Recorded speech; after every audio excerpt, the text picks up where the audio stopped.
Bab 51. Akan mati. Di kaki Gunung Banwat, Norman bertanya. Pak Agam, apa yang terjadi? Tidak apa-apa. Aku hanya larut dalam pikiranku. Agam tidak terlalu memikirkannya lagi. Dia hanya menggosok kelopak mata kanannya yang sedang berkedut. Norman menghela napas lega. Jajaran 4 siluman sudah hampir lengkap. Dia akan kehilangan akal sehatnya jika sesuatu yang tidak terduga terjadi pada saat genting seperti ini. Saya sudah melakukan sesuai arahan Anda. 4 dari jalan 8 arah telah dihilangkan dan singa batu telah dihancurkan. Jajaran-jajaran itu telah ditempatkan di 4 arah. Kapan Anda akan mulai? Kata Norman. Sekarang. Agam mengembuskan napas panjang. Pupil matanya mengerut saat cahaya perak muncul di matanya. Ada jajaran kecil di dalamnya. Pada saat yang sama, aura unik keluar dari tubuhnya dan menyebar ke segala arah. Norman, Yoga, dan para tetua keluarga Hari semuanya mundur karena terkejut. Agam melakukan mantra segel menggunakan kedua tangannya dengan kecepatan kilat. Awan gelap segera berkumpul dan angin kencang pun bertiup. Pakaiannya berdesir tertiup angin. Bangkitlah dari timur, naga hijau. Agam mengarahkan segel tangannya ke arah timur. Aum. Sesaat berikutnya, terdengar suara teriakan naga. Jajaran di sebelah timur terikat dengan langit dan bumi. Sebuah cahaya hijau menerjang ke langit dan bergulir menembus awan yang pekat. Cahaya itu mengembun menjadi bentuk naga dan mengalir ke bumi. Muncullah ke selatan, Phoenix merah, kata Agam. Ketika teriakan burung Phoenix terdengar, suara itu terdengar seolah-olah api sedang berkobar di arah selatan. Langit berwarna merah menyala dan berubah menjadi burung Phoenix di antara awan gelap sebelum mengalir ke daratan. Pada saat itu, semua orang merasa tanah di bawah kaki mereka agak panas dan sesuatu di tubuh mereka telah dibangkitkan. Kelelahan mereka langsung menghilang. Nyatanya, Agam sudah memberitahu mereka bahwa itu adalah keuntungan yang diberikan oleh jajaran. Setiap keturunan keluarga Haris akan menerima berkah dari jajaran 4 siluman. Ini adalah keajaiban. Tetua-tetua menundukkan kepalanya dan berlutut. Wajahnya dipenuhi dengan kejutan. Para tetua lainnya juga ikut berlutut. Meskipun Norman berpengalaman dan berpengetahuan luas, dia juga tercengang. Dia bertukar pandang dengan Yoga sebelum tertawa pahit. Kemudian, mereka berdua berlutut di belakang Agam. Kebetulan Agam sedang menghadap Gunung Banwat pada saat itu. Mereka merasa tidak terlalu canggung dengan arah mereka berlutut, karena itu sama saja seperti berlutut kepada leluhur mereka. Agam mengabaikan suara di sekitarnya, dahinya bercucuran keringat. Misteri penampakan alam semesta adalah buklet rahasia yang telah diwariskan dari generasi ke generasi. Dengan kekuatannya saat ini, tidak mungkin Agam bisa menyelesaikan jajaran ini sendirian. Dia akan kehabisan energi jika bukan karena roh naga di bawah kakinya. Bangkitlah dari utara, katung coklat, teriak Agam. Beberapa saat kemudian, cahaya coklat menembus langit, berubah menjadi kura-kura coklat, dan mengalir ke daratan. Tinggal satu yang tersisa. Butiran keringat menutupi dahi Agam dan kelopak matanya terkulai. Turunlah ke barat, harimau putih. Saat Agam berbicara, terdengar suara raungan harimau yang bergema di langit. Ketika sebuah cahaya menerjang langit, cahaya itu berubah menjadi harimau putih. Harimau putih mengeluarkan raungan gelisah seolah-olah akan tenggelam ke dalam tanah. Matanya juga bersinar dengan cahaya hitam. Detik berikutnya, tubuhnya menghilang dan lenyap begitu saja. Agam membelalakan matanya dan hampir memuntahkan darah. Pak Agam, sahut Norman. Jangan mendekat. Sekali lagi, Agam melakukan mantra segel dan berteriak. Langit dan bumi tanpa batas. Eta Andromede, Beta Arietis, 35 Arietis, LC1, Ain, Meisa, Alnitak, kembalilah ke posisi kalian. Dalam sekejap, langit mengeluarkan 7 warna cahaya. Harimau putih yang tadi hilang, kini muncul di udara lagi. Di bawah bimbingan jajaran barat, harimau putih akhirnya turun ke bumi. Awan gelap menjauh dan jajaran itu akhirnya lengkap. Fiuh! Karena merasa lelah, Agam bersandar ke batu sambil terengah-engah. Ada sedikit kekecewaan di matanya karena dia tidak puas dengan penampilannya. Meskipun jajaran 4 siluman telah komplit, tapi masih ada beberapa celah. Selain itu, penampilan tadi juga menghasilkan terlalu banyak beban bagi tubuhnya. Jika dia naik ke peringkat 2, masalah itu tentu akan terpecahkan dengan sendirinya. Sepertinya dia harus segera meningkatkan kekuatannya. Air mata mengalir di mata Norman dan tubuhnya gemetar. Pak Agam, keluarga Haris tidak akan pernah melupakan apa yang telah Anda lakukan. Setelah itu, dia hendak bersujud di atas tanah. Tetapi Agam segera melambaikan tangannya dan bertanya, "Tahukah kamu mengapa aku hampir gagal tadi?" Norman tahu ada sesuatu yang salah ketika mendengar pertanyaan itu, meskipun pengetahuannya tentang Feng Shui terbatas. Ada yang membuat onar. Benar. Siapa dia? Siapa yang berani melakukan itu? Semuanya, amankan wilayah ini. Tidak ada yang diizinkan untuk keluar. Jangan buang waktumu. Orang itu tidak ada di sini, jawab Agam. Kemudian, dia menarik napas dalam-dalam dan menambahkan dengan suara rendah. Selain itu, aku punya kabar buruk untukmu. Seseorang dari keluarga Haris akan segera mati dan dia adalah seorang wanita. Kenapa? Tanya Norman. Harimau putih mewakili wanita muda. Disipasi harimau putih sebelumnya adalah pertanda buruk. Artinya, seorang wanita muda di keluargamu akan mati. Setelah jeda singkat, Agam melanjutkan. Segera hubungi semua wanita keturunan langsung keluarga Haris dan minta mereka untuk memberitahuku tentang kondisi mereka saat ini. Mungkin mereka masih bisa diselamatkan. Sepertinya tidak perlu begitu. Norman menelan ludahnya dan menanggapi dengan getir. Apakah kamu lupa bahwa hanya ada satu wanita muda di keluarga Haris? Yaitu Yana. Agam mengangkat alisnya. Benar juga. Sepertinya Julin belum menyerah. Di mana dia? Agam bertanya. Sepertinya dia di kampus, jawab Norman. Kenapa dia pergi ke kampus? Agam merengut, menegur dengan suara rendah. Bukankah aku sudah memperingatkanmu untuk tidak membiarkan keluargamu bepergian sebelum jajaran 4 siluman lengkap? Dia baru saja mengeluarkan roh jarum dari tubuhnya. Dia bisa mendapat masalah jika jiwanya tidak stabil. Situasi di sini akan langsung memburuk jika sesuatu terjadi padanya. Ini salahku. Seorang pria parubaya berjalan keluar dari kerumunan. Dia adalah Hasan Haris, ayah Yana. Hasan tersenyum pahit. Putriku memohon padaku untuk mengizinkannya menghadiri pesta yang diselenggarakan juniornya. Aku tidak bisa memaksa diriku untuk mengatakan tidak, jadi aku menyetujuinya. Maafkan aku. Apa gunanya meminta maaf padaku? Bukan putriku yang akan mati. Ekspresi Agam menjadi gelap. Jika bukan karena Yana dulunya adalah alumninya, Agam pasti sudah lama pergi. Tabu terbesar Feng Shui adalah membuat keputusan tanpa izin. Biasanya, satu tindakan ceroboh tidak hanya akan menyabotase seluruh rencana, tetapi juga mengakibatkan kematian Master Feng Shui. Misalnya, jika bukan karena Agam memiliki penyimpanan semesta dan berpengalaman dalam segala macam teknik rahasia, dia pasti sudah mati sekarang. Kemudian, setelah Norman menerima telepon, dia mengumumkan dengan suara yang dalam.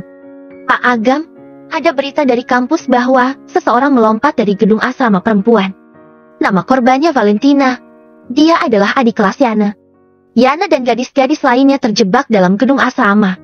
Polisi sedang berusaha untuk menyelamatkan mereka. Tetapi mereka terus berputar-putar, seolah-olah terperangkap. Sepertinya aku tahu apa yang terjadi. Ekspresi Agam berubah menjadi serius. Mungkin belum terlambat jika aku bergegas ke sana sekarang. Aku akan mengantarmu, kata Norman.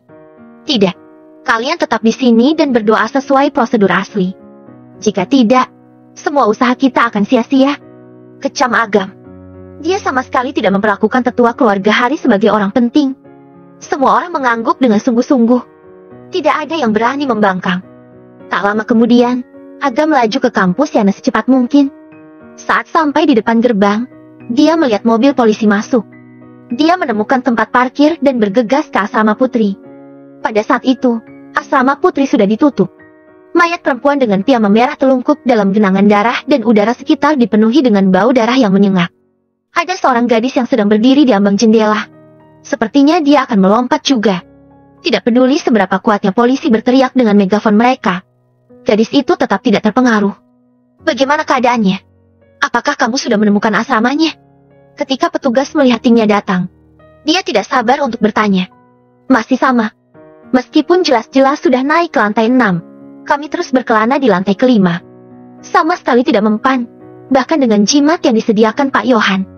Sangat konyol bahwa seorang polisi membawa jimat, bukan pistol. Namun, tidak ada yang tertawa.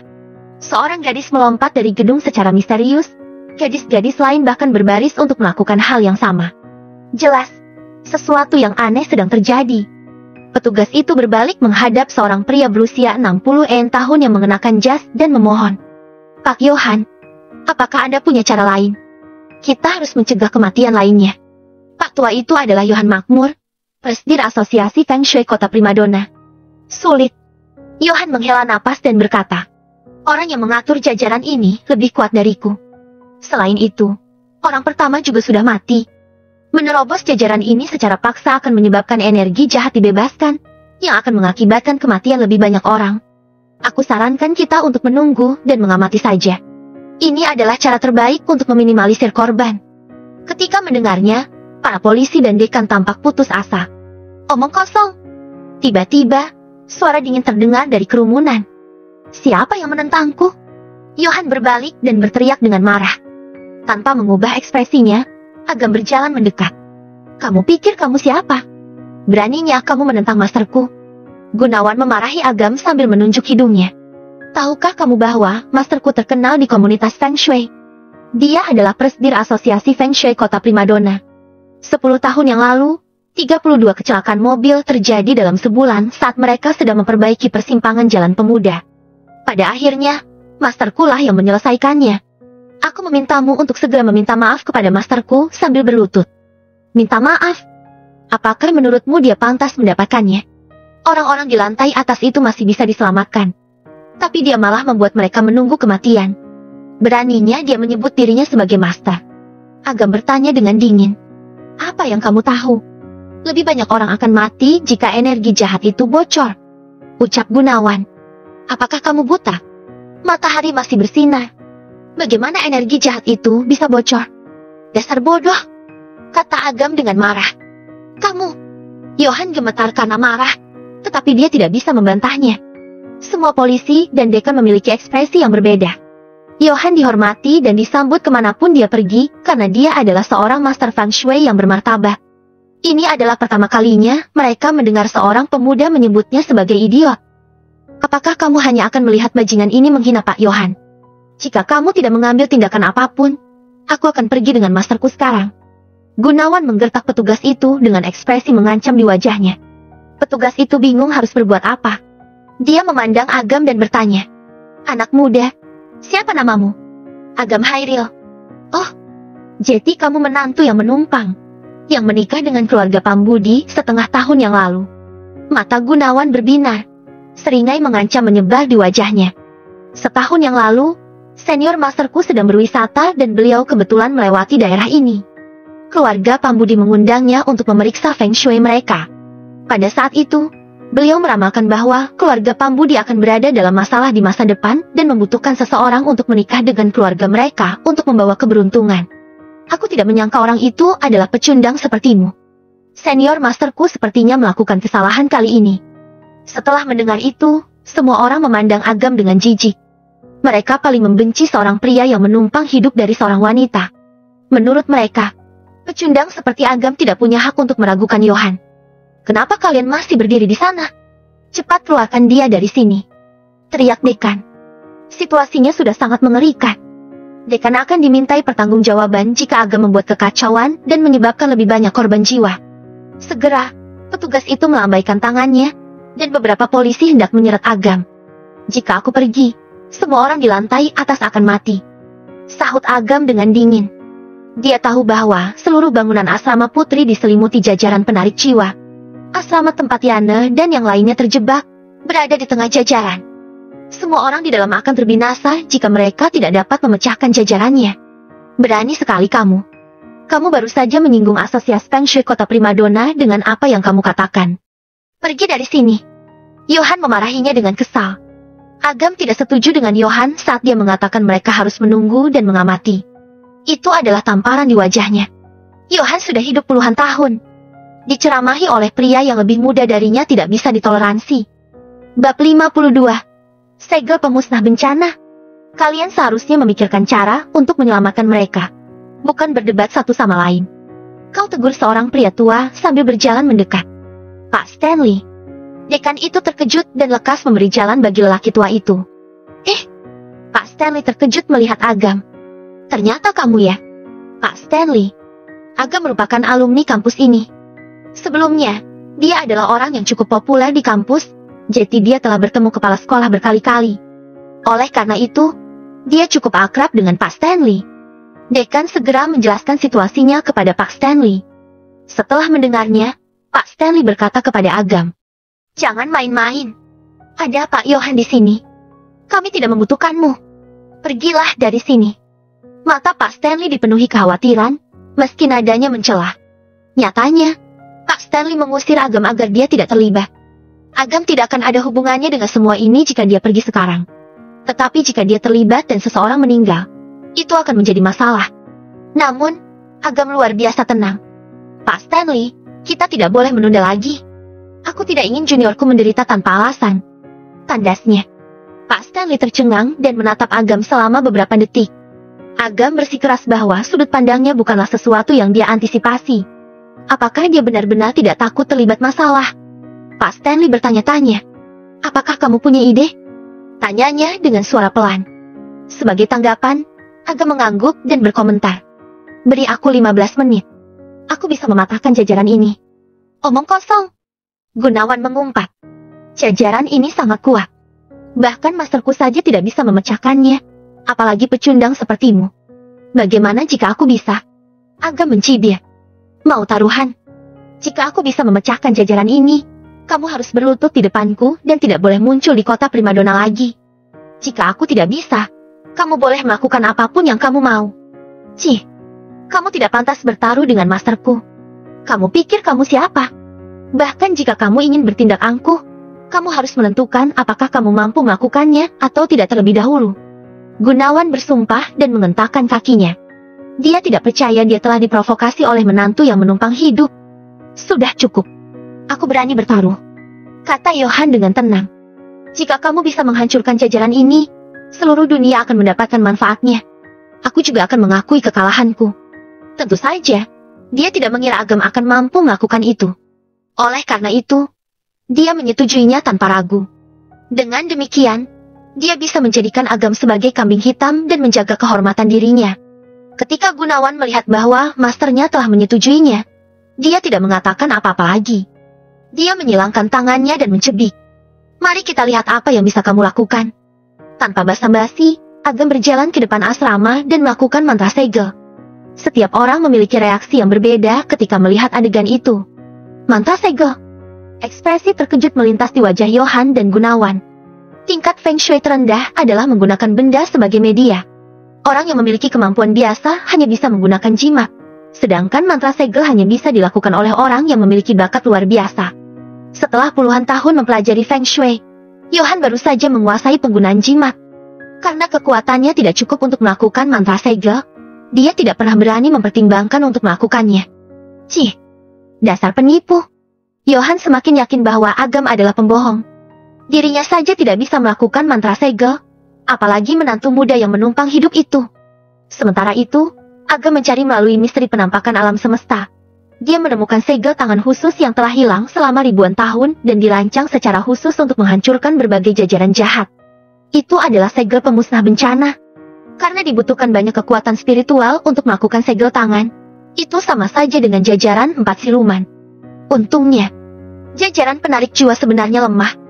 Hanya terlihat kuat dari luar saja. Untuk menghancurkan jajaran, Agam hanya perlu mengeksekusi segel tangan secara kasar. Saat melakukan segel tangan, napasnya juga ikut berubah. Gunawan mencemooh dan berkata, "Heh, kamu pikir kamu bisa memecahkan jajaran hanya dengan melakukan segel tangan? Jika sesederhana itu, semua orang di dunia ini bisa menjadi master Feng Shui. Bahkan masternya saja tidak berdaya untuk mengubah situasi." Dia bingung mengapa Agam memiliki keberanian untuk melakukan tindakan yang begitu berisiko. Dia tertarik untuk melihat bagaimana Agam akan menangani situasi ini. Pada saat yang sama, dia berpikir bahwa mereka dapat menuduh Agam yang bertanggung jawab atas kematian gadis sebelumnya. Dengan begitu, dia dan masternya bisa lolos dan menjaga reputasi mereka. Hei, Nona, tenanglah. Jangan melompat. Saat itu, para polisi dan dekan melihat gadis yang sedang berjongkok di ambang jendela, perlahan berdiri. Asalkan dia mencondongkan tubuhnya ke depan, dia akan langsung jatuh dari lantai 6 dan meninggal dunia. Cepat lompat. Jika ada gadis lain yang mati, pecundang ini akan terlibat dalam masalah serius. Gumam Gunawan dalam hatinya. Ekspresi Pak Stanley menjadi muram saat dia menatap Agam tanpa sadar. Agam adalah satu-satunya orang yang bisa dia andalkan. Apapun yang terjadi, dia percaya padanya. Di saat semua orang memiliki pemikiran yang berbeda, kilatan dingin melintas di mata Agam. Kemudian, dia mengarahkan jarinya ke Asama. Segel pemusnah bencana. Hancurlah. Perang. Dengan suara kaca pecah, sebuah bejana tak terlihat di depan Asama pun pecah. Aura dingin dan tidak mengenakan mengalir keluar dari Asama. Di bawah terik matahari, aura itu berubah menjadi asap hitam dan menghilang dalam sekejap, disertai dengan jeritan yang samar tapi menusuk.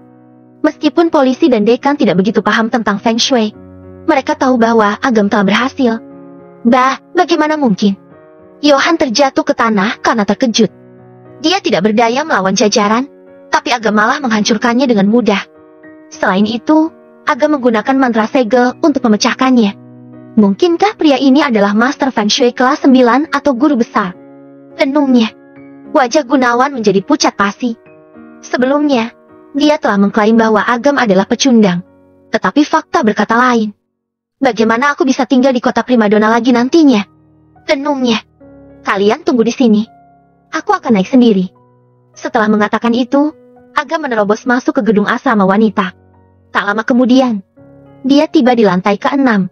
Pintu ruangan tertutup rapat dan udara dingin merembes dari dalam. Ular berbisa dan kelabang melayap keluar dari bawah pintu, tepat saat Agam hendak membukanya. Ini bukan apa-apa. Agam terkekeh dan melakukan mantra segel di pintu. Dalam sekejap, serangga dan ular beracun itu lenyap, dan pintu berubah menjadi segumpalan debu. Saat melangkah masuk, Agam melihat seorang pria bertopeng yang sedang berlutut di sudut ruangan. Ada genangan darah di depan pria itu dan napasnya sangat lemah. Apakah kamu tahu siapa yang akan kamu lawan? Pria itu meraung ganas. Julian Chandra? Tanya Agam. Pria itu gemetar menanggapi kata-kata Agam. Matanya terbelalak karena terkejut. Ternyata memang kamu. Agam mencibir. Kamu sudah lama mengincar keluarga Haris, kan? Kamu menyerang Yana setelah aku menggagalkan skemamu dan mencoba menggunakan jajaran penarik jiwa untuk mengorbankan manusia untuk memanipulasi keberuntungan keluarga Haris. Benarkah itu? Agam benar. Jelas, Julian tidak mengantisipasi Agam untuk langsung mengetahui niat sebenarnya. Ada ketakutan di matanya dan dia sangat kesal dengan perasaan itu. Agam, kamu mencari mati karena melawanku. Meskipun kamu dapat menyelamatkan orang lain, kamu tidak dapat menyelamatkan orang-orang yang dekat denganmu. Tunggu dan lihat saja. Julian telah merencanakan jalan keluar sebelumnya. Dalam sekejap, dia lenyap dalam kegelapan. Agam tidak mengejarnya. Bagaimanapun, energinya telah terkuras habis karena penggunaan terus-menerus dari jajaran 4 siluman dan segel pemusnah bencana. Akan sulit untuk memprediksi hasilnya jika Julian melawannya dengan gagah berani. Setelah beristirahat sebentar, Agam berjalan menuju Yana. Dia berdiri di sudut dengan beberapa gadis lain. Semuanya masih linglung. Agam menghubungi Norman untuk mengabarinya tentang situasi ini. Ketika anggota keluarga Haris mengetahui bahwa Yana masih hidup, mereka sangat bersemangat sampai-sampai Agam bisa mendengar isak tangis mereka melalui telepon. Sepertinya Yana sangat dicintai oleh keluarganya. Keluarga Haris mungkin akan menjadi gila jika terjadi sesuatu padanya. Setelah memanfaatkan penilaian hidup tingkat pertama, Agam menggunakan kekuatan penguasa neraka untuk menstabilkan jiwa lemah para gadis itu dan menghilangkan energi jahat di tubuh mereka. Agam sangat terkejut ketika menemukan pahala di tubuhnya meningkat lagi setelah mengaktifkan kekuatan penguasa neraka Yana. Dalam sekejap, lebih dari setengahnya terisi, dan hanya 1/10 yang tersisa. Cilah! Keuntungan mengobati penyakit dan luka gadis ini terlalu besar. Menyembuhkannya sama seperti menyembuhkan ratusan, mungkin ribuan orang lain. Ini memungkinkan aku untuk mendapatkan pahala dengan sangat cepat. Jika aku menyakitinya dan menyembuhkannya dengan kekuatan penguasa neraka, bukankah aku bisa langsung mencapai penilaian hidup tingkat kedua? Renungnya. Namun, begitu memikirkannya, Agam segera mengabaikannya. Karena tidak manusiawi untuk melakukan itu. Selain itu, kekuatan penguasa neraka akan menentukan sebab dan akibat. Jika dia benar-benar melakukan itu, karma juga akan menimpanya. Jika sampai itu terjadi, rencananya akan menjadi bumerang. Buk! Buk! Di luar ruangan, terdengar suara langkah kaki. Pak Stanley, petugas, dan Gunawan berlari cepat dan bergegas masuk. Orang pertama yang masuk adalah Gunawan.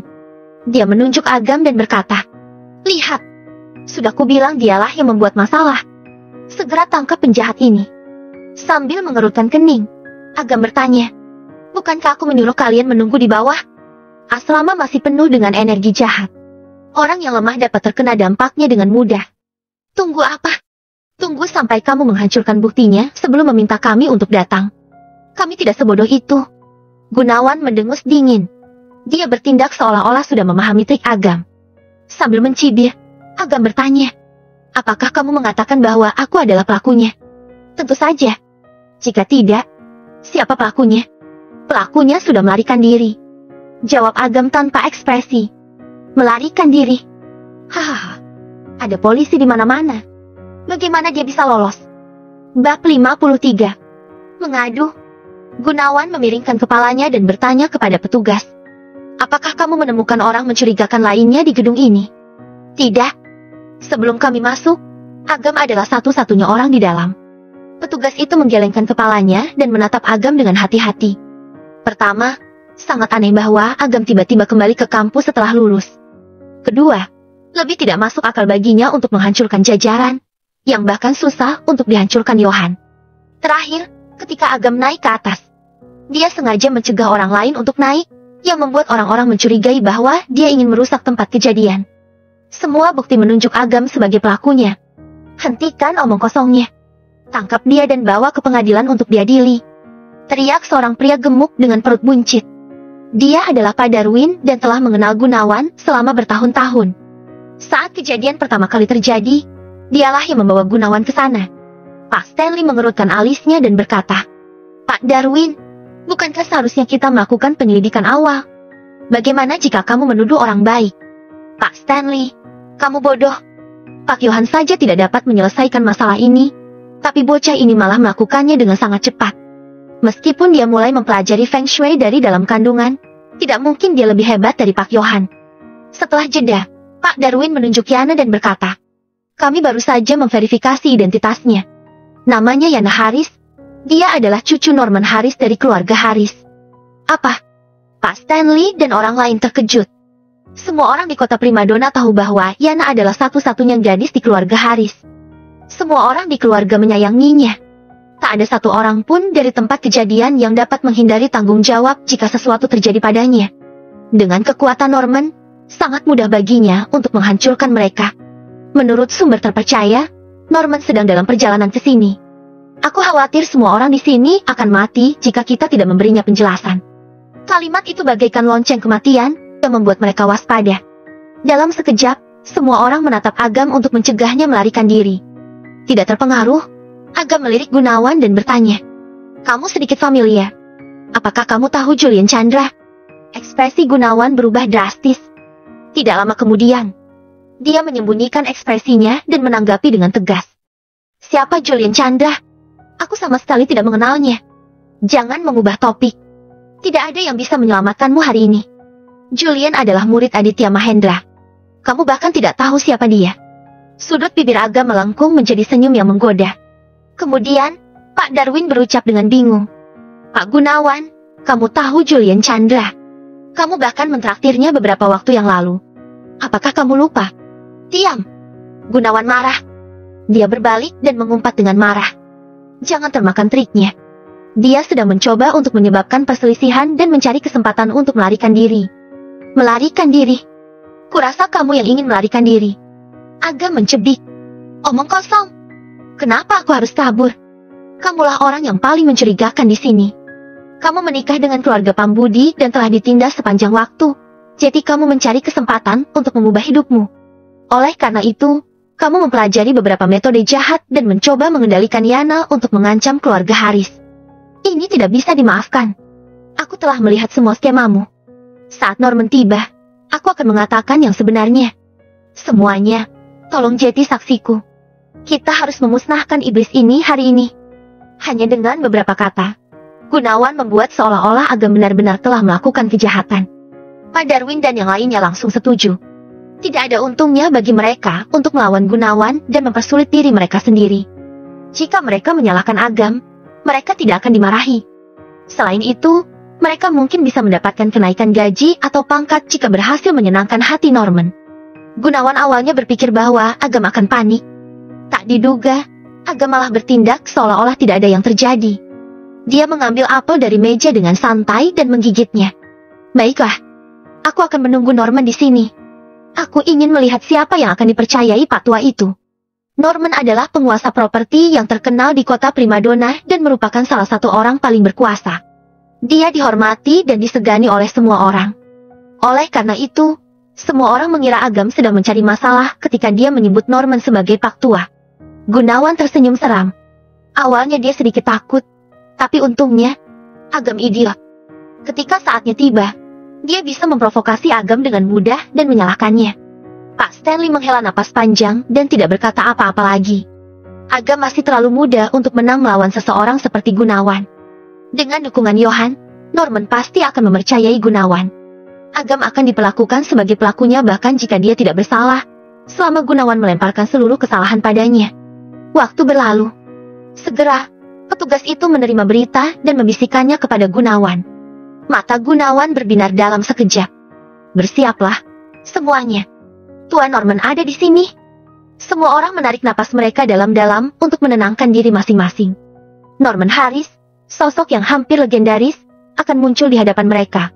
Mereka pasti akan memiliki masa depan yang cerah jika bisa memanfaatkan kesempatan ini untuk menjilatnya. Bajingan, bersiaplah untuk mengucapkan kata-kata terakhirmu. Gunawan memandang Agam dengan tatapan mengejek. Tuan Norman, di sini, seorang polisi di koridor segera memimpin jalan.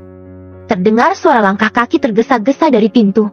Beberapa saat kemudian, Norman, Yoga, dan para tetua keluarga Harris muncul. Pak Darwin dan yang lainnya segera menghindar. Mereka juga sengaja menekan napas mereka.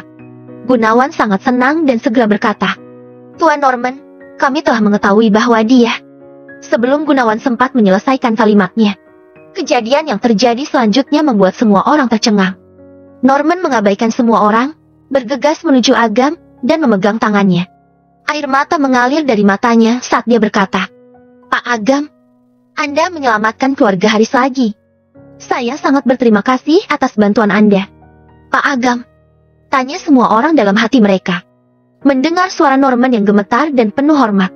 Gunawan, Pak Darwin, dan yang lainnya tercengang. Semuanya memandang Agam dengan kaget. Bagaimana mungkin Norman bisa begitu menghormati pecundang yang menumpang hidup ini? Semua orang bertanya-tanya. Karena tidak dapat menerimanya, Gunawan menyela dan bertanya, Tuan Norman, apakah Anda salah orang? Namun, Norman mengabaikannya dan melanjutkan dengan tulus. Pak Agam, keluarga kami akan menyiapkan hadiah besar untuk Anda. Terimalah saat waktunya tiba. Jika tidak, kita tidak akan bisa beristirahat dengan tenang di akhirat. Iya benar. Para tetua keluarga Haris mengangguk. Baiklah. Agam mengangguk pasrah. Berhubung mereka telah mengatakan itu, akan terlalu menyakitkan untuk menolak mereka. Orang-orang lainnya sangat marah ketika mereka melihat betapa asal-asalannya jawaban Agam.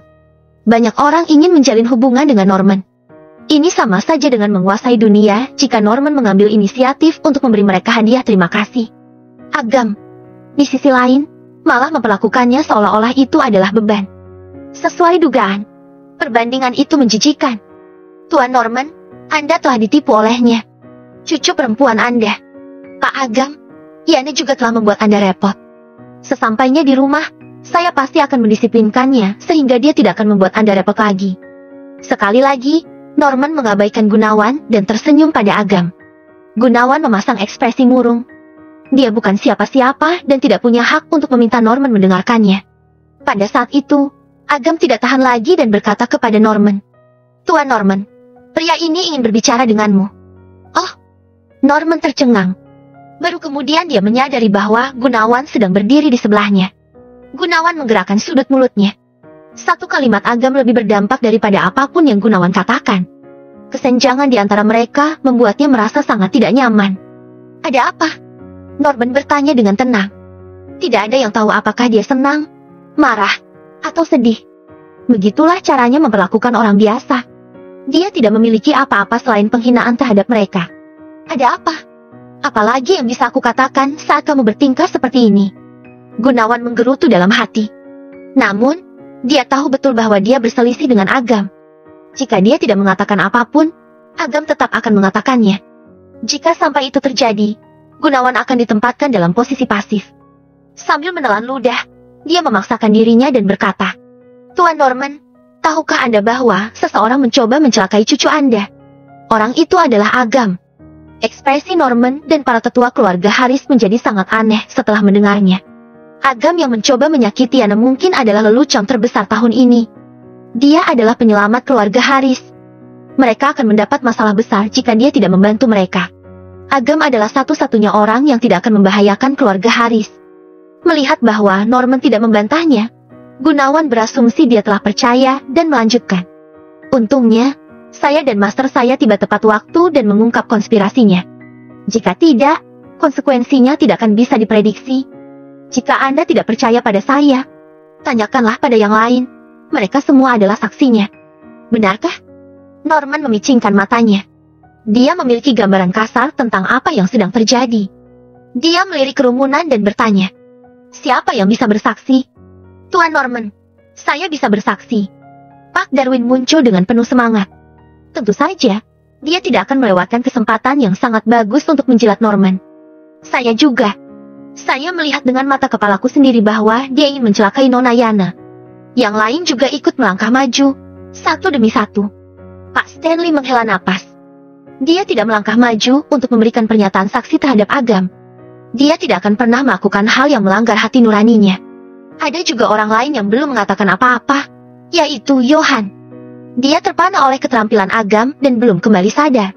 Bab 54. Aku akan membuat mereka mendapatkan balasannya. Tangkap mereka. Norman melambaikan tangannya. Puluhan pengawal segera berkerumun dan mengepung Gunawan dan yang lainnya. Melihat itu, Gunawan berkata dengan heran, Tuan Norman, apakah Anda menangkap orang yang salah? Agamlah yang mencelakai cucu perempuan Anda. Diam! Norman berteriak dengan marah. Gunawan sampai bisa mendengar dengung di telinganya karena teriakan Norman yang keras. Pak Agam adalah penyelamat keluarga Haris. Tanpa dia, tidak akan ada lagi keluargaku. Jangankan menyakiti cucuku. Bahkan jika dia ingin mencelakai sisi keluarga Haris, aku juga tidak akan keberatan. Telinga Gunawan dan yang lainnya masih berdengung. Mereka tidak percaya dengan apa yang baru saja mereka dengar. Agam hanyalah menantu yang menumpang hidup. Mengapa Norman sangat menghormatinya? Dia sampai menyatakan bahwa dia tidak akan keberatan memberikan seluruh keluarga Haris kepada Agam. Renung mereka. Sedangkan para tetua keluarga Haris terlihat tenang. Tidak ada satupun dari mereka yang keberatan. Tidak heran Agam tidak melarikan diri. Ini semua karena dia percaya diri. Aku selalu paham jelas antara rasa terima kasih dan kebencian. Aku tidak pernah menganiaya seorang teman. Pada saat yang sama, aku juga tidak akan pernah melepaskan musuh. Kalian pantas mati karena mencoba menyebabkan perselisihan antara keluarga Haris dan Pak Agam. Mereka yang bersaksi atas Pak Agam harus mencungkil salah satu mata mereka. Cungkil kedua mata mereka jika mereka melawan. Begitu Norman selesai berbicara, aura mematikan menyelimuti seluruh asrama. Dia sudah tua, tapi masih merupakan penguasa properti yang agresif dan tanpa ampun. Pak Darwin dan yang lainnya tercengang. Mereka baru menyadari orang seperti apa yang telah mereka sakiti ketika menyadari Norman serius tentang hal itu. Tuan Norman, saya teledor. Maafkan saya. Itu bukan urusan saya. Gunawan telah menipu kami. Tolong jangan sakiti saya. Saya salah. Saya akan berlutut. Semua orang yang sangat ingin menjebak Agam sebelumnya, kini ketakutan dan berlutut dengan putus asa untuk memohon pengampunan Agam. Bawa mereka keluar. Norman melambaikan tangannya dengan tidak sabar. Dia ingin memberi Agam kedamaian sesaat. Segera, ceritan maut Pak Darwin dan yang lainnya terdengar dari koridor. Mereka terdengar menyedihkan. Adegan itu dipenuhi dengan jeritan dan ratapan. Agam, mereka. Pak Stanley kembali sadar dan ingin menjadi perantara bagi mereka. Pak Stanley, mereka bahkan tidak berpikir untuk melepaskanku ketika menginjak-injakku dan mencoba mengambil pujian atas apa yang terjadi. Akulah yang akan mati jika aku tidak mengenal Norman. Dengan senyum tipis, Agam menambahkan, beberapa orang ini harus diberi pelajaran. Pak Stanley terdiam. Dia berpikir bahwa Agam hanyalah orang tidak berpengalaman yang baru saja lulus dari perguruan tinggi. Dia tidak tahu bahwa Agam telah banyak berubah. Dia memiliki perasaan yang kuat bahwa Agam akan menjadi siswa yang paling menjanjikan setelah lulus. Mungkin suatu hari nanti, dia bisa berada di atas puncak.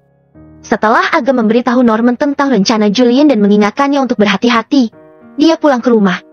Perjamuan perayaan seharusnya sudah berakhir pada saat dia pulang. Sudah larut malam.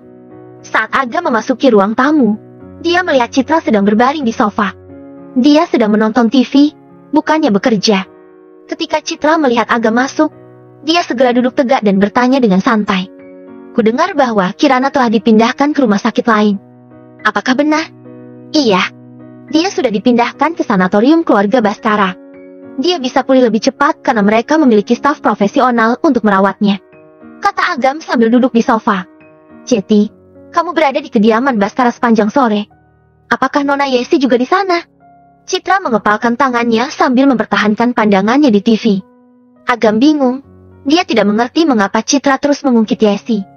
Aku akan pergi ke kediaman Baskara bersamamu besok. Aku sudah lama tidak melihat Kirana. Terkejut, Agam bertanya. Apakah kamu tidak sibuk besok? Karena Citra baru saja menandatangani kontrak. Jadi seharusnya dia sangat sibuk. Aku cuti. Aku akan istirahat selama 2 hari. Sambil mengambil sekantong keripik, Citra mengunyahnya dengan acuh tak acuh. Kamu memang perlu istirahat.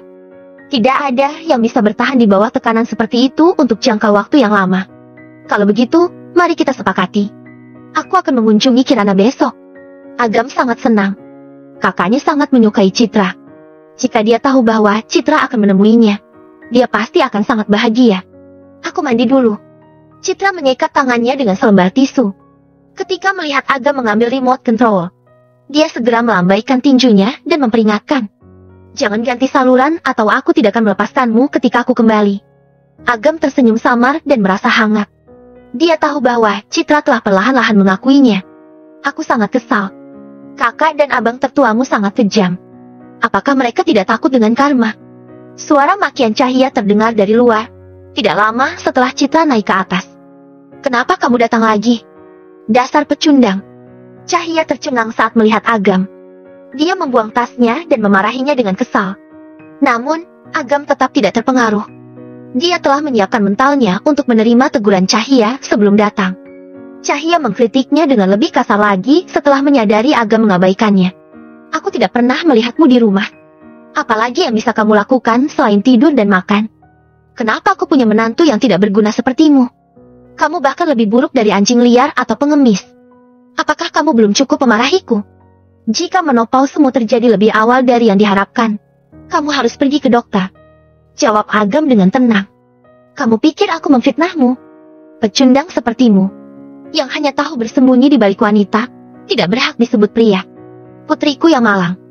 Mengapa dia menghancurkan masa depannya demi orang yang tidak berguna sepertimu? Ini semua karena kamu adalah pecundang, sehingga kita tidak punya uang dan makanan. Cahya menangis dan menjadi sangat emosional.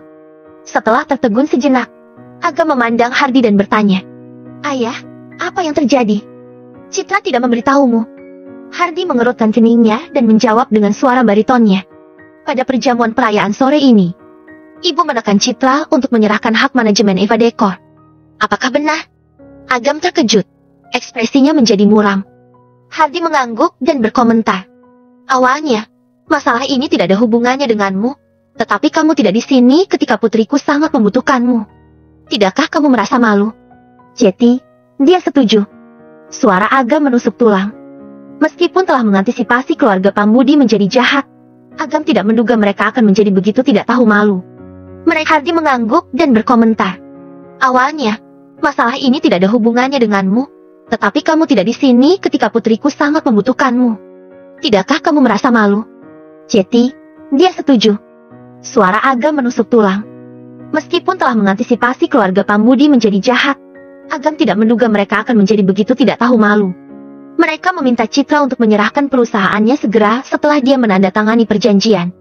Ini tidak ada bedanya dengan perampokan. Bagaimana menurutmu? Aku tidak tahu bagaimana kamu bisa memikat putriku. Dia bisa saja menolak. Tetapi ketika mendengar bahwa ibu akan mencelakaimu, dia segera setuju untuk menyerahkan perusahaannya. Jawab Hardi. Apakah kamu masih akan menyalahkanku karena memarahimu? Agam, tidakkah menurutmu kamu pantas mendapatkannya? Istrimu ditindas, tapi kamu tidak berada di sisinya. Apakah kamu masih menganggap dirimu sebagai seorang pria? Apakah kamu masih memiliki hak untuk menjadi seorang suami jika kamu membiarkan seorang wanita melindungimu? Tanya Cahya. Agam sangat terluka oleh setiap kata-katanya. Citra tidak mengungkitnya sama sekali ketika Agam pulang ke rumah. Dia tampak santai, seolah-olah tidak ada yang terjadi, bahkan menyarankan Agam agar mereka mengunjungi saudara perempuannya keesokan harinya. Citra telah membuat begitu banyak pengorbanan untuknya, tetapi tidak mengatakan apa-apa padanya. Kebaikan dan pertimbangan Citra membuat hati Agam terasa sakit. Apalagi yang mau kamu katakan? Agam, jika bukan karenamu, putriku tidak perlu menyerahkan perusahaannya. Aku akan bertanggung jawab penuh untuk ini. Agam menarik napas dalam-dalam dan melanjutkan. Aku berjanji akan membuat orang yang menindas Citra mendapatkan balasannya. Tidak usah menggertak. Apakah kamu benar-benar berpikir bahwa kamu adalah orang kepercayaan Yoga? Hardi mendengus dingin. Baginya, hal itu hanya terdengar seperti omong kosong Agam. Bagaimana mungkin menantu yang menumpang hidup, pecundang yang dibesarkan oleh keluarga Pambudi, bisa menentang ibu? Dia terlalu melebih-lebihkan dirinya sendiri. Renung Hardi. Ibu, ayah. Citra mendengar perkelahian dari lantai bawah saat keluar dari kamar mandi. Citra tahu bahwa Agam pasti dimarahi lagi, sehingga dia segera mengeringkan tubuhnya, mengenakan piyamanya, dan bergegas keluar. Hardi merasa kasihan pada putrinya dan tidak ingin menimbulkan masalah baginya. Jadi dia menahan kata-katanya dan menyeret cahaya kembali ke kamar tidur mereka. Tak lama kemudian, Citra menghampiri Agam, mengerutkan bibirnya, dan berkata sambil meminta maaf. Seharusnya aku membiarkanmu untuk mandi dulu. Setidaknya kamu tidak akan dimarahi lagi. Citra baru saja keluar dari kamar mandi. Rambutnya yang sedikit lembab diikat sanggul, memperlihatkan leher putih ramping dan bahunya yang seksi. Pinggangnya yang ramping dan kakinya yang jenjang membuat dampak visual yang kuat padanya. Tubuhnya memiliki aroma yang wangi dan dia memancarkan aura yang sangat muda. Pada saat itu, Citra terlihat sangat menakjubkan. Kenapa kamu menatapku? Citra mundur selangkah ketika dia menyadari ada yang tidak beres dengan tatapan Agam. Tetapi dia segera menjadi tenang pada saat berikutnya. Bangkit dan mandilah. Jika orang tuaku melihatmu, mereka akan memarahimu lagi. Citra, aku sudah mengetahuinya. Agam mengalihkan pandangannya dari tubuhnya dan menatap matanya. Oh, Citra menundukkan kepalanya sedikit, seolah-olah dia adalah seorang siswa SD yang ketahuan berbohong tentang nilainya. Sebenarnya, kamu tidak perlu menyerahkan Eva Dekor sama sekali. Selama kamu bersedia, aku dapat menjamin bahwa tidak ada yang bisa mengambilnya. Bahkan keluarga Haris sekalipun. Bab 55. Permainan kucing dan tikus. Terima kasih sudah menghiburku, tapi itu tidak penting lagi. Ketika nenek mengancamku dengan nyawamu, aku sudah memutuskan untuk menyerah. Aku sadar bahwa mereka akan terus mencari cara untuk mengeksploitasiku meski aku tidak menyerahkan Eva Dekor. Aku mungkin juga akan berinisiatif untuk memberikannya kepada mereka dan membiarkan mereka memperebutkannya daripada merasa terganggu oleh mereka. Sebenarnya, cukup menyenangkan karena aku akhirnya bisa beristirahat. Sambil meregangkan tubuhnya, Citra memperlihatkan tubuhnya yang berbentuk, yang bisa membuat orang tergoda. Saat keluarga Pambudi telah mengungkapkan niat buruk mereka untuk mengambil alih Eva Dekor, dia telah menyerah. Tidak ada gunanya dia melakukan yang terbaik untuk mengelola perusahaan demi keluarga seperti itu. Apakah kamu benar-benar rela membiarkan mereka mengambil hakmu? Agam tahu bahwa Citra sebenarnya sedang menghibur dirinya sendiri. Dia telah bekerja siang dan malam untuk mengamankan kontrak itu. Tidak mungkin baginya untuk bisa benar-benar menyerahkannya. Tidak masalah. Aku sudah memikirkannya. Aku akan memulai lagi dan mengejar karierku sendiri setelah mengambil cuti. Apakah keputusanmu sudah bulat? Iya.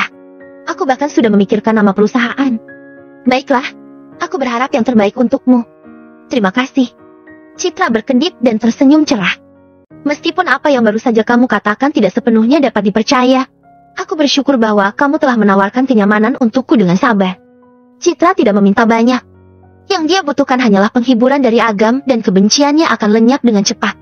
Sambil menghela, meskipun apa yang baru saja kamu katakan tidak sepenuhnya dapat dipercaya, aku bersyukur bahwa kamu telah menawarkan kenyamanan untukku dengan sabar. Citra tidak meminta banyak. Yang dia butuhkan hanyalah penghiburan dari Agam dan kebenciannya akan lenyap dengan cepat. Sambil menghela napas, Agam berkata, "Baiklah, cepat selesaikan mandimu. Kalau tidak, kamu akan masuk angin. Oke. Malam ini, kamu tetap tidur di kamar sebelahku. Aku sudah menyiapkan piyamamu."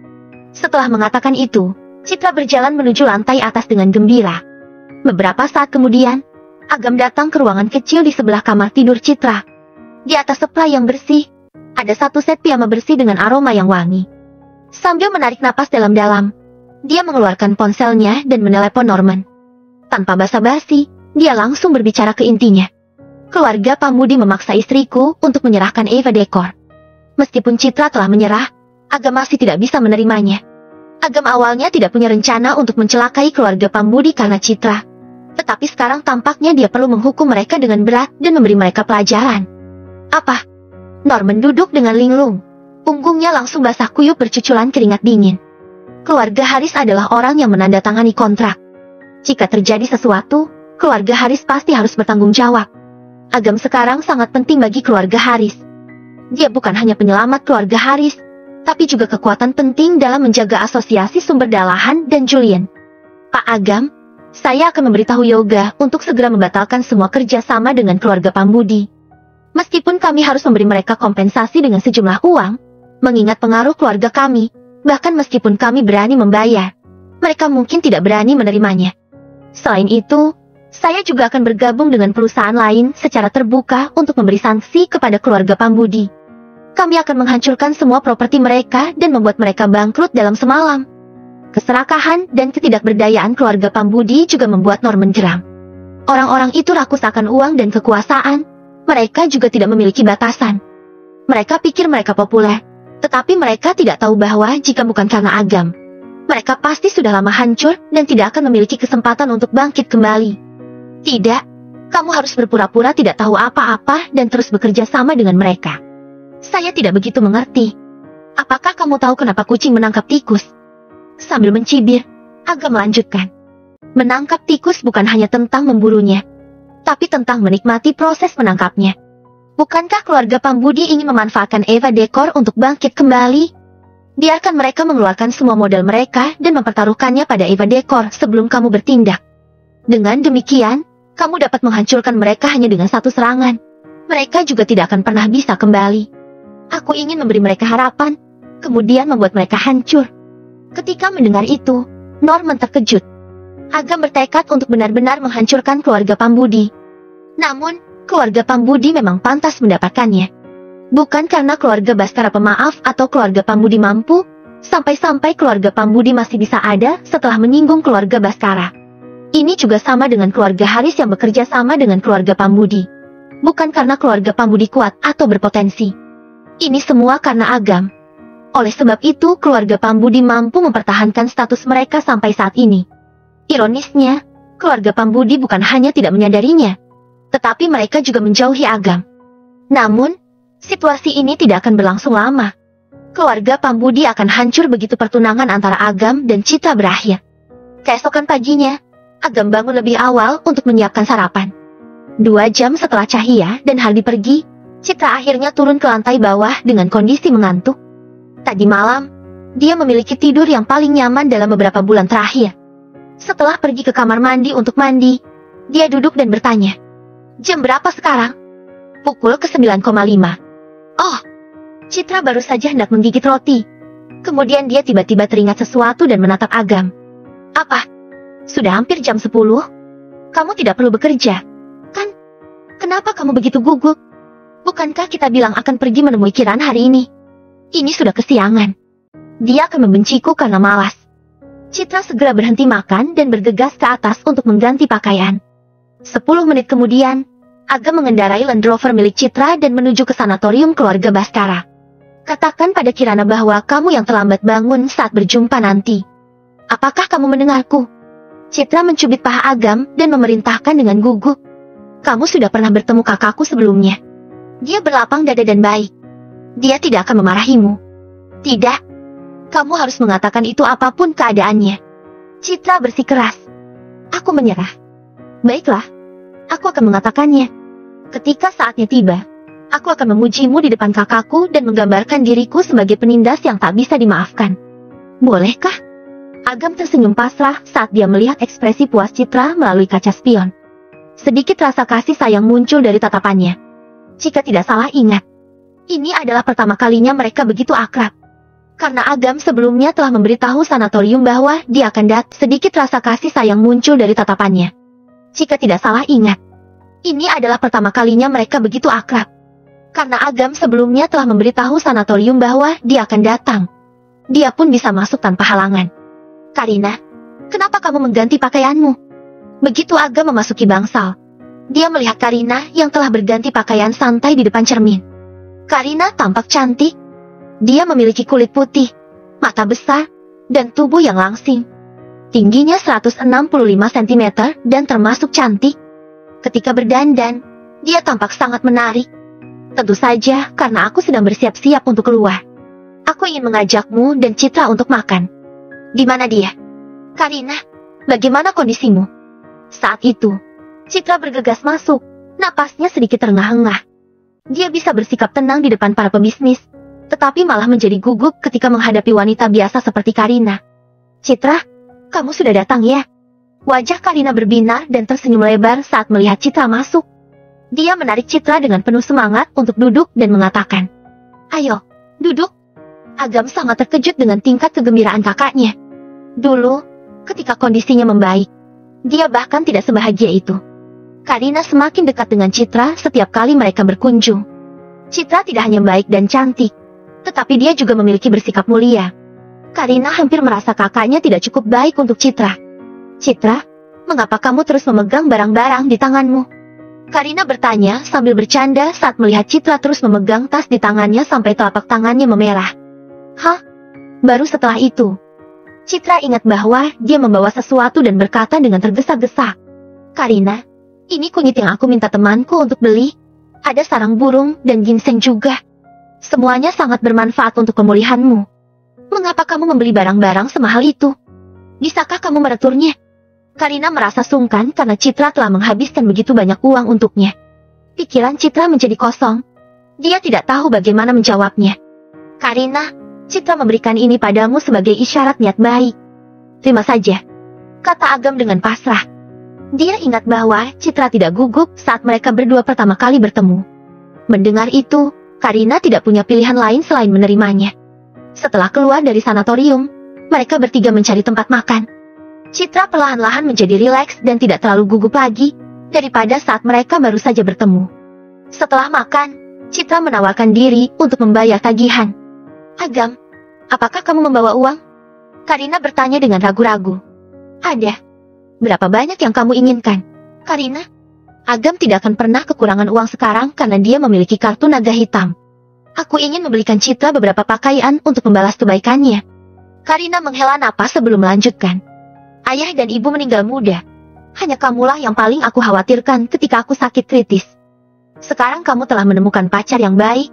Aku harap kamu dapat memperlakukannya dengan baik. Kita boleh miskin, tetapi kita harus memberikan yang terbaik untuknya." "Aku mengerti." Agam mengangguk. Dia merasa sedikit sedih. Dia merindukan orang tuanya. Orang tuanya mungkin akan duduk bersama mereka sekarang jika masih hidup. "Karina, bagaimana ayah dan ibu bisa meninggal? Selama bertahun-tahun, kamu tidak pernah menceritakan detailnya kepadaku. Bukankah sudah kubilang mereka tewas dalam kecelakaan mobil?" Karina berucap dengan geram. "Suasana hatiku sedang baik hari ini. Jangan ungkit hal-hal seperti itu." Setelah Citra membayar tagihan dan kembali ke meja, Agam pun berhenti bertanya lebih lanjut. Beberapa saat kemudian, mereka bertiga memasuki mall dan langsung menjadi pusat perhatian. Karina sudah cantik, tetapi sedikit riasan meningkatkan kecantikannya secara drastis. Sementara itu, Citra memiliki kulit putih, tubuh langsing, dan aura yang anggun. Dia sangat cantik. Banyak orang yang menatap mereka saat mereka berjalan. Mayoritas dari mereka menatap Agam dengan iri. Jika tatapan bisa membunuh, Agam mungkin sudah mati ribuan kali. Kemudian, mereka melewati toko pakaian Irusyah. Itu adalah merek yang tidak mereka ketahui. Setelah melihat-lihat sekilas di toko, Karina memperhatikan satu set pakaian yang akan bagus jika dikenakan Citra. Jadi dia menariknya untuk mencobanya. Hanya ada satu karyawan wanita di toko besar itu. Mengabaikan Citra dan Karina. Karyawan itu hanya mengamati Agam dari ujung kepala sampai ujung kaki. Menurut pengalamannya, pria bertanggung jawab untuk membayar tagihan. Oleh karena itu, apakah dia bisa mendapatkan penjualan atau tidak? Semuanya tergantung pada situasi keuangan si pria. Setelah melirik Agam selama 2 detik, dia menarik kembali pandangannya dengan jijik dan terus memainkan ponselnya. Agam mengenakan pakaian berkualitas rendah yang harganya di bawah Rp400.000. Tentu saja, dia tidak memiliki jam tangan atau mobil mewah. Dia mungkin hanya pecundang miskin yang bekerja untuk orang lain. "Hei, jangan sentuh." Ketika karyawan wanita memperhatikan Karina hendak mengulurkan tangan untuk menyentuh rok sifon, dia mengangkat alisnya dan mengumpat. Kemudian bergegas untuk mendorong Karina pergi. Di toko kami, kamu hanya boleh melihat pakaian, tidak boleh menyentuhnya. Kamu tidak mampu membayarnya jika rusak. Karyawan wanita itu merenggut pada Karina dengan jijik. Boleh melihat pakaian, tidak boleh menyentuhnya. Kamu tidak mampu membayarnya jika rusak. Karyawan wanita itu merenggut pada Karina dengan jijik sambil memeriksa apakah roknya robek atau tidak. Rok macam apa yang begitu berharga? Agam berjalan dengan ekspresi muram. Segala sesuatu di toko kami merupakan produk eksklusif buatan tangan di Irushea. Bahkan pakaian termurah di sini harganya lebih dari 10,0 rupiah nol. Harga rok sutra salju Irushea ini adalah 34,4 rupiah nol. Tidak ada diskon yang tersedia. Jika kamu mampu membelinya, aku akan segera membungkusnya untukmu. Karyawan wanita itu mengangkat kepalanya dengan arogan. Dia memandang rendah Agam dengan jijik. Bab 56. Forum Niaga 5 Danau. Ini sangat mahal. Jantung Kirana berdegup kencang. Dia pikir harganya paling mahal sekitar 2 juta rupiah. Agam tidak memedulikannya.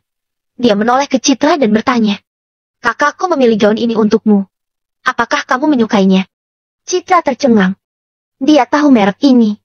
Ketika Kirana menariknya masuk, Citra mengira Kirana ingin membeli baju itu. Citra bahkan sudah bersiap-siap untuk membayarnya. Tetapi dia tidak menyangka kalau itu adalah untuknya. Jika Kirana menyukainya, Citra akan membelinya bahkan jika harganya memiliki tambahan 0 di belakangnya. 34,0 rupiah 0 bukanlah masalah. Namun Citra benar-benar enggan untuk memakainya sendiri. Bukankah kamu bilang kamu menyukainya? Beli saja kalau begitu. Ujar Agam sambil tersenyum tipis. Wajah wanita pelayan toko itu penuh dengan penghinaan. Pelayan toko itu sudah berkecimpung dalam bisnis ini selama bertahun-tahun. Dia tahu bahwa beberapa pria biasanya berpura-pura ingin membayar untuk pamer di depan wanita. Tetapi ketika mereka harus membayar, mereka akan membuat-buat alasan agar tidak membayar. Namun, dia tidak memedulikan hal itu. Lagi pula, ada biaya pengemasan pakaian. Jadi dia tetap akan mendapatkan penghasilan. Menurutku, kaos ini sangat cocok untukmu. Atasan Sabrina dan gaun ini juga terlihat bagus. Beli saja semuanya. Aga membeli 7 atau 8 potong pakaian sekaligus seolah-olah sedang memesan makanan. Citra dan Kirana tercengang. Ketika Citra tersadar, pelayan toko itu sudah membungkus pakaian-pakaian itu. Totalnya Rp374. No. Apakah Anda akan membayar dengan kartu atau tunai? Kata pelayan toko itu acuh tak acuh. Pelayan toko itu bahkan tidak mau repot-repot mengeluarkan mesin kartu kredit. Dia yakin Agam akan mengembalikan pakaian itu. Kartu. Agam mengeluarkan kartu naga hitam dan menyerahkannya kepada pelayan toko itu. Ketika pelayan toko itu melihat kartu naga hitam, wajahnya menjadi lebih menghina. Kartu apa ini? Terlihat sangat mewah, tapi aku yakin benda ini palsu. Pikir pelayan toko itu dengan jijik. Pelayan toko itu mencibir. Apakah Anda yakin ada uang di kartu ini? Mengapa Anda tidak mencoba kartu lain? Gunakan kartu ini saja. Ada banyak uang di dalam kartu itu. Ujar Agam sambil tersenyum tipis. Kartu itu memiliki limit 2.000 miliar. Kalau Agam mau, jangankan beberapa pakaian. Dia bahkan bisa membeli seluruh toko. Hei, pecundang. Kamu masih mau berpura-pura? Aku akan membongkar kebohonganmu. Pikir wanita pelayan toko itu dengan sinis. Aku akan membayar 2 kali lipat untuk pakaian ini. Saat pelayan toko itu hendak menggesek kartu Agam, seorang pria tampan masuk dan menyela. Pria itu mengenakan pakaian Armani dan jam submariner. Dia tampan, kaya dan terlihat seperti orang sukses. Pak Nanda, selamat datang. Ketika wanita pelayan toko itu melihat Nanda Yasaka, dia menatap Nanda dengan genit. Dia begitu bersemangat dan tampak seperti ingin menerkam Nanda. Agam mengangkat alisnya dan berkata dengan sopan. Saya sudah membeli pakaiannya. Kalau Anda menyukainya, Anda bisa mengambil 1 setel lagi. Tapi hanya ini yang aku inginkan. Nanda tersenyum nakal, meluruskan kerahnya dan dengan sengaja memamerkan submariner di tangannya. Pelayan toko itu mencibir. Pak Nanda adalah anggota VIP mal ini dan memiliki hak prioritas. Lagi pula, Anda belum membayarnya. Kalaupun Anda sudah membayarnya, itu juga tidak ada gunanya. Aku akan membayar 800 juta rupiah. Gunakan kartu ini. Nanda mengeluarkan kartunya dan tersenyum dengan elegan kepada Citra sebelum melanjutkan. Rp360. No untuk pakaiannya dan Rp440. No, sisanya untuk wanita cantik ini. Citra memahami maksud pria itu. Dia segera menolak dan berkata, "Maaf, aku tidak mengenalmu dan tidak akan menerima pakaian ini." "Nona, Pak Nanda ini memiliki kekayaan bersih lebih dari 200 miliar rupiah dan banyak wanita ingin berteman dengannya. Dia jarang sekali berinisiatif berkenalan dengan seseorang. Terima saja, jangan kecewakan Pak Nanda," ujar pelayan toko itu dengan nada menghina. Dia juga memiliki tatapan yang sepertinya mengatakan, "Tidak usah berpura-pura seperti itu. Bagaimanapun juga, Nanda adalah pewaris terkenal di kalangan atas. Wanita mana yang tidak mau mengambil kesempatan?" Dia juga memiliki tatapan yang sepertinya mengatakan, "Tidak usah berpura-pura seperti itu. Bagaimanapun juga, Nanda adalah pewaris terkenal di kalangan atas. Wanita mana yang tidak mau mengambil kesempatan untuk masuk ke masyarakat kelas atas? Aku akan mengulanginya. Aku tidak akan menerima pakaian itu. Kalau kamu menggangguku lagi, aku akan mengajukan keluhan ke Mal secara resmi," kata Citra marah. Citra jarang memiliki kesempatan untuk berbelanja. Tapi suasana hatinya yang baik dirusak oleh kedua orang itu. "Nona, saya melakukan ini untuk kebaikan Anda sendiri. Pak Nanda adalah pria yang luar biasa. Anda harus menghargai kesempatan ini. Dibandingkan dengan pria di sampingmu itu, Pak Nanda 1000, tidak, 1 juta kali lebih baik. Kalau Anda menolaknya, Anda pasti akan menyesalinya." Wanita pelayan toko itu melihat Citra menolak tawaran itu dan berkata dengan sinis, "Sudahlah, tidak ada gunanya Anda terus berpura-pura." Pelayan toko itu belum pernah melihat wanita yang tidak menyukai uang atau barang mewah. Citra membalas dengan nada dingin dan wajah muram. "Panggil manajer Malmu sekarang." Nanda bersikap halus, menghampiri Citra dan berkata, "Nona, aku hanya ingin berteman denganmu. Pakaian ini hanyalah hadiah untuk pertemuan pertama kita. Aku harap kamu bisa menerimanya." Dia tidak pernah gagal merayu seorang wanita yang dia inginkan. Kadang-kadang, beberapa wanita berpura-pura dan melakukan tarik ulur dengannya. Tetapi pada akhirnya wanita-wanita itu tetap membuka kaki mereka untuknya setelah dia memberi mereka beberapa ratus juta. Wanita pelayan toko itu menatap Citra dengan jijik. "Teruslah berpura-pura. Aku tidak percaya kamu bisa bertahan lebih lama lagi," pikir pelayan toko itu. Citra mendengus dan mengabaikan Nanda. Tanpa mengucapkan sepatah kata pun, Nanda melemparkan segepok uang kepada Agam dan berkata, "Aku tertarik dengan wanitamu. Ambil uang ini dan pergilah." Ketika Nanda melihat sikap Agam yang acuh tak acuh, dia menunjuk dada Agam dengan jarinya dan berkata, "Hei, pecundang, tidakkah kamu sadar diri? Aku memiliki saldo 10 digit di kartuku dan biaya hidup tahunanmu hanyalah biaya makan harianku. Kualifikasi apa yang kamu miliki untuk bersaing denganku?" Agam menundukkan kepalanya dan berkata dengan tenang, "Apakah kamu tahu konsekuensi dari menunjukku seperti itu?" "Hahaha. Memangnya kenapa kalau aku menunjukmu? Kamu tidak suka aku menunjukmu? Memangnya kamu berani melawan?" ujar Nanda sambil tertawa lepas. Dia mencoba menunjuk dada Agam lagi. Namun, kali ini dia gagal. "Dua." Agam membungkuk dan meninju perut Nanda. Mata Nanda seperti hampir keluar dari kepalanya dan tubuhnya menjadi bengkok seperti udang akibat pukulan itu. Detik berikutnya, Nanda berlutut di lantai dengan suara gedebuk. Dia memegang perutnya dan gemetaran. Kemudian Agam menjambak rambut Nanda dan menendangnya ke tanah. Bang! Bang! Bang! Agam menendang Nanda 3 atau 4 kali berturut-turut hingga dahi Nanda memar dan berdarah.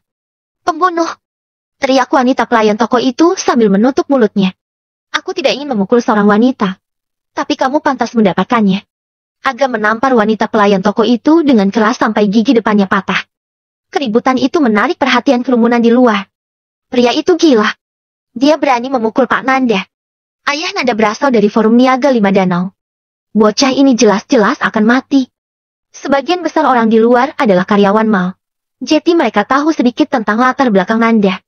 Ayah Nanda, Jana Sanyasaka, bekerja sama dengan Forum Niaga 5 Danau. Dikabarkan bahwa Jana Sanyasaka dan Wahyu Pradana adalah saudara tersumpah. Agam ini berani memukuli keponakan Wahyu. Dia pasti sudah bosan hidup. Citra tidak menyangka Agam akan memukul seseorang. Dia merasa hangat dan aman di dalam hatinya.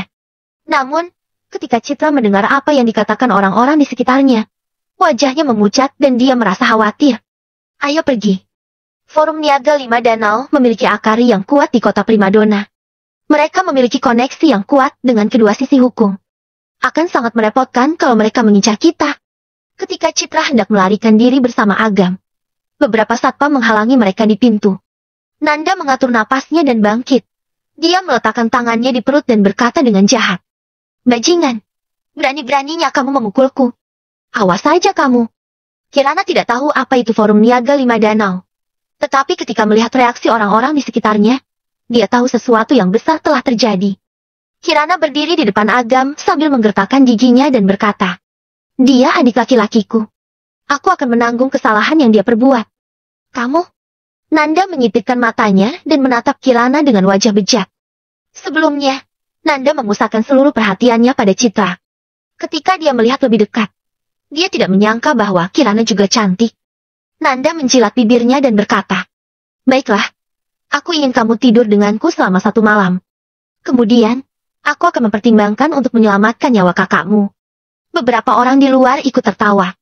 Melawan Nanda berarti melawan Wahyu Pradana. Orang ini sangat berani sampai melibatkan orang-orang di sekitarnya. Dia memang pantas mendapatkannya. Kamu berani melawan Nanda berarti melawan Wahyu Pradana. Orang ini sangat berani sampai melibatkan orang-orang di sekitarnya. Dia memang pantas mendapatkannya. Kamu berani merendahkan kakakku. Sialan. Pikir Agam dengan marah. Wajah Agam menjadi muram. Dia sudah memutuskan bahwa Nanda harus mati. Segera minta maaf pada kakakku atau kamu akan mati dalam waktu 3 hari. Beberapa penonton mendengus. Bocah, siapa yang memberimu nyali untuk mengancam Pak Nanda? Kamu pikir kamu sedang berbicara dengan siapa? Apakah kamu tahu Forum Niaga Lima Danau? Ayah Pak Nanda adalah anggota Forum Niaga Lima Danau yang memiliki hubungan erat dengan Wahyu Pradana. Dia bukanlah seseorang yang bisa kamu sentuh. Kata seseorang dari kerumunan. Nanda menikmati sanjungan itu dan menatap Agam dengan arogan. Dia berkata, kalau kamu berlutut dan meminta maaf sekarang, mungkin masih ada jalan keluar untuk bertahan hidup. Kalau tidak, kamu akan menyadari apa itu keputusasaan dalam beberapa saat. Semua orang merasa kasihan pada Agam ketika mereka melihat bahwa Nanda benar-benar bertekad untuk membunuhnya. Tidak ada seorang pun yang bisa selamat apabila berani main-main dengan keluarga Wahyu Pradana. Apa yang kamu maksud dengan keputusasaan? Haha, aku akan melakukan hal yang sama kepadamu. Agam tidak mau banyak bicara. Dia menghubungi dan meminta Harsa Baskara mengirimkan nomor Wahyu kepadanya. Setelah menghubungi nomor telepon Wahyu, dia melemparkan ponselnya ke Nanda dan berkata dengan acuh tak acuh. Jangan katakan aku tidak memberimu kesempatan. Kamu akan hidup atau mati, semua terserah padamu. Apa maksudmu? Bantuan seperti apa yang bisa kamu temukan? Paling-paling dia hanya orang yang tidak penting. Cibir Nanda. Pamannya adalah Wahyu Pradana. Siapa lagi orang di kota primadona yang berani menentangnya? Tak. Panggilan tersambung. Halo, aku Wahyu Pradana.